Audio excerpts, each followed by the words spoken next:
Today I'm going to share some problems that I found with microdosing magic mushrooms. So I've made some other videos on microdosing magic mushrooms, and if you haven't seen any of them, I'll link the first one that I ever made up there and down in this video description, so you can start there and then come back here. And the first problem with microdosing magic mushrooms is that it's technically illegal. And so because in most places psilocybin mushrooms or magic mushrooms aren't legalized yet, that creates an issue because what I've found from magic mushrooms is that they can be incredibly helpful with healing from a lot of different things when taken consciously in a safe environment and under certain circumstances. And because they've been illegal, there haven't been enough studies done on them to let us know and show people how helpful they can be and under what circumstances exactly, because I don't think it's necessarily the best option for everyone. I think certain people under certain circumstances, it could potentially be dangerous or harmful for them. I know for me at one point, something traumatic had happened and I had thankfully some magic mushrooms on hand, and when I was I was in like the shock right after this traumatic thing had happened, and so I brought myself into nature, into a safe space, and I took some mushrooms to help just with processing and to get myself out of the shock of what had happened. And I had paper and pen to be journaling out and taking myself through this whole processing of this. And I have tons of different resources for my own mental health and well-being, emotional health and well-being, and this is something that I've been putting into practice for years before ever even taking magic mushrooms. And so I felt safe with taking them as a tool to help me process this trauma and the grief that was associated with it as well, and to let it out in a healthy way. But while I was going through this experience, I could imagine that some people who might have been even more heavily impacted and affected by what had happened, taking magic mushrooms may not have necessarily been the safest or best option for them, because they may have been more likely to do something reckless if they were in a really bad state and if they weren't in a safe environment or with someone who was there either as a sitter. So a sitter is someone who isn't taking magic mushrooms and who is sitting there just to help you if you need any help, or to guide you. Like if you're about to walk into a dangerous situation, they'll kind of direct you away and just keep you safe and protected. And so there's certain conditions that I feel it's important for either the person to be aware of themselves and to be able to properly safeguard themselves, or to have somebody who can be there with them. So that's one thing, is that I feel right now, like I know in Canada, Health Canada is currently doing studies and is considering legalizing psilocybin for mental health purposes. And from what I understand, what they're doing is they're having it be used in association with therapy. So that I think they have a psychologist or therapist who's there with the patient, who is also,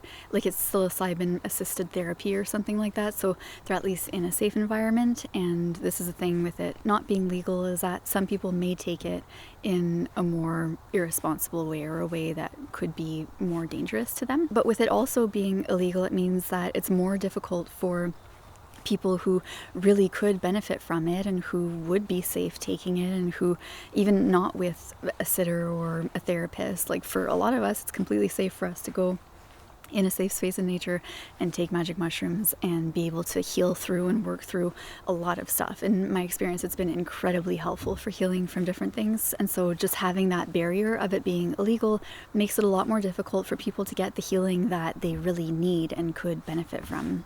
And the other problem with microdosing magic mushrooms is that sometimes more is actually better. And so I'm not thinking of like a huge amount, but more than a microdose. So in my video where I talk about my experience microdosing magic mushrooms, I wasn't actually microdosing. I was taking something that maybe would be considered more like a mini dose, in the sense that it's not a full typical dose, but it's also not as small as a microdose, because technically a microdose is when it's barely even noticeable. You might have like a 5-minute period where you kind of notice something, but for the most part, it's barely noticeable, just below the surface. And in my experience, what I prefer is taking more than that, so that when I microdose, it's more of like a mini dose.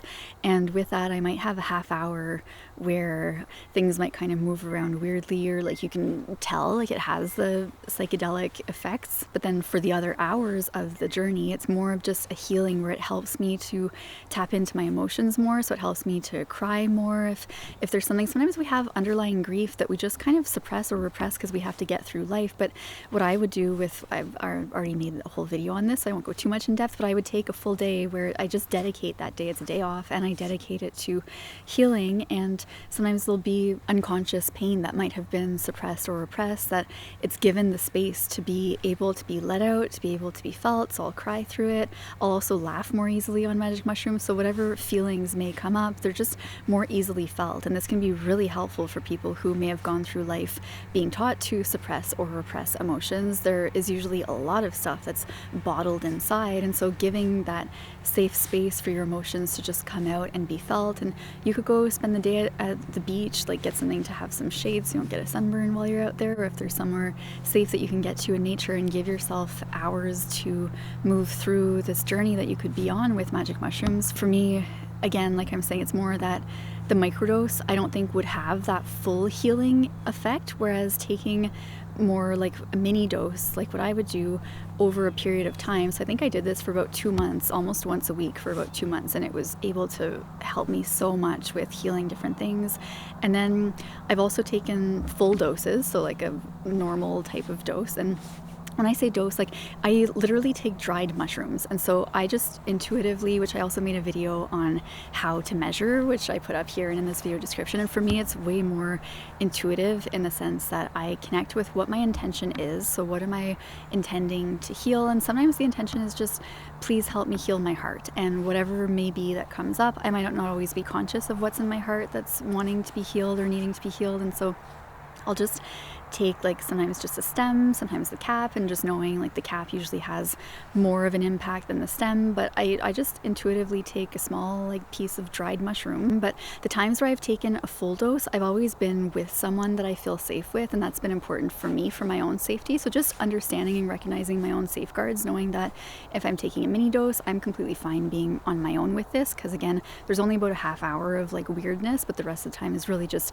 moving through the emotions, and I have a good sense of how many hours it'll impact me, and so I don't drive or do anything that could be unsafe during that period. So as long as you are responsible, it's just like how alcohol is legal, and that can be incredibly dangerous for people, I would argue, and even more dangerous than magic mushrooms.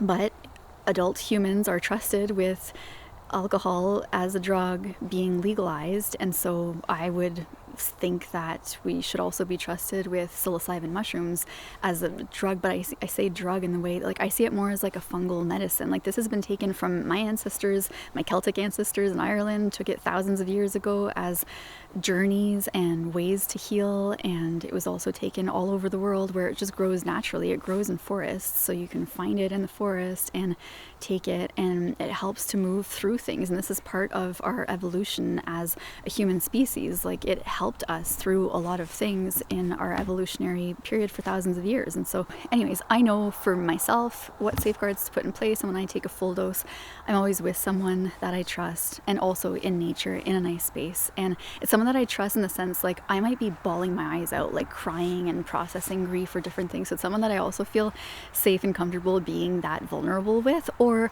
sometimes what we would do is go, like we'd be in nature but have our own space. So I might be like, for me it's really just a healing journey.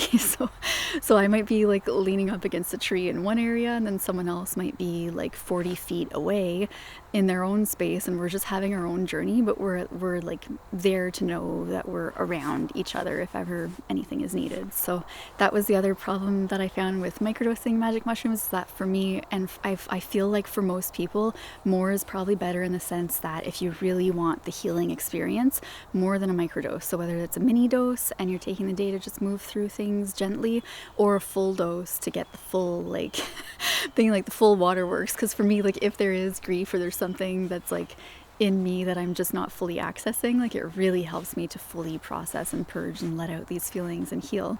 Or to go on a little journey, like maybe, I know there was one time where I was camping with friends, and it was more of a journey of like just seeing all these incredible aspects. Like I felt like I was seeing historical aspects of our humanity, and seeing how cultures all over the world, like different cultures, were connecting with psilocybin mushrooms in different ways, where like our art forms might have been inspired in different ways from magic mushrooms. And a lot of the just parts of culture, I feel like this my understanding is that it was more normalized in different cultures, especially indigenous cultures, and more so in the past, where it was more of a ceremonial experience and something that was taken for the medicinal purposes. It was a medicine, just as we have plant medicines, which could be cannabis or ayahuasca. We've also got fungal medicines, which magic mushrooms, it's a fungus, and they've got a consciousness within them that is really powerful for healing in my experience. And because they aren't legal, it can be more difficult for a lot of people to get them or to access them. And so if you are curious and interested, I'm not I'm imagining some people might be thinking I'll be like selling them right now. I'm not, like we're not. But if you want some type of energy healing, I practice and teach energy healing, and that's something that I've found has had a similar impact in the sense of being able to energetically tap into and purge, process, release, let go of any types of emotions that might be stored or trapped in the body that we might not be fully accessing or fully conscious of. And so if you're curious or interested in energy healing, I've got a full energy healing program called Sanctuary, which is a beautiful program to take you through a full healing journey of whatever may come up or need to be felt or cleared or healed, and to claim your power and then get into a space where you're able to confidently visualize and create your dream life from there, and move into it in a way where you've let go of anything from the past that could be blocking you. And so I've got Sanctuary, and I've got different energy healing programs and tools and resources, some that are free, some that you can work with me directly. So I'll link all of that in this video description. And if you're curious about any of that, and I encourage you to write kind, gentle letters to any representatives that might be in charge who might have any say when it comes to being able to, at the very least, decriminalize psilocybin mushrooms, because this is a fungal medicine. Like, this is healing for emotional and mental well-being, which I feel is something that the world and society and all of us really need. And so for me, it feels a bit like a violation of our collective well-being to make this sacred fungal medicine illegal. So anything you can do to stand up and shift things is always appreciated, and I really appreciate the states in the US. There are many states that have now decriminalized psilocybin mushrooms. There are a lot of places that just have magic mushroom shops around where you can go and purchase them in a way that is easier and often safe. And I don't necessarily want to promote anything because I'm not particularly familiar with all of them. So maybe one of the other problems, I'll just mention this, is that a problem with taking magic mushrooms can be nausea, which can come about for some people. I am one of those people, unfortunately, that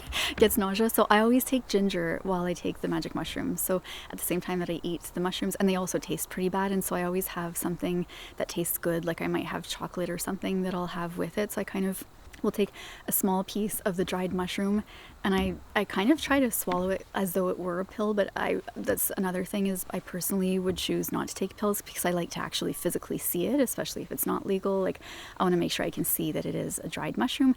Take a small little piece of the mushroom and just swallow it without tasting it as much as I can, because they taste horrible. And then I'll eat something that tastes a bit better to get rid of the taste, and then I'll take some ginger to reduce the nausea. So I typically don't feel nausea when I take ginger with magic mushrooms. So that's just the last problem that could exist with taking magic mushrooms, is that they taste bad and they can cause nausea. So just being aware of that and taking them in the way where you've got something else that can mask the taste a bit, and take some ginger to reduce the nausea. So I hope this helps. Please let me know in the comments if you have any questions or any other experiences or any thoughts around this. I love connecting with other people who are interested in this fungal medicine and what it can do to help us. And if you like this video, please give it a thumbs up. Subscribe if you haven't already. Click the notification bell so you get notified every time I post a new video. And if you like this video, you'll probably like that one. So I'll see you next time, and may you be happy, healthy, and free. Bye.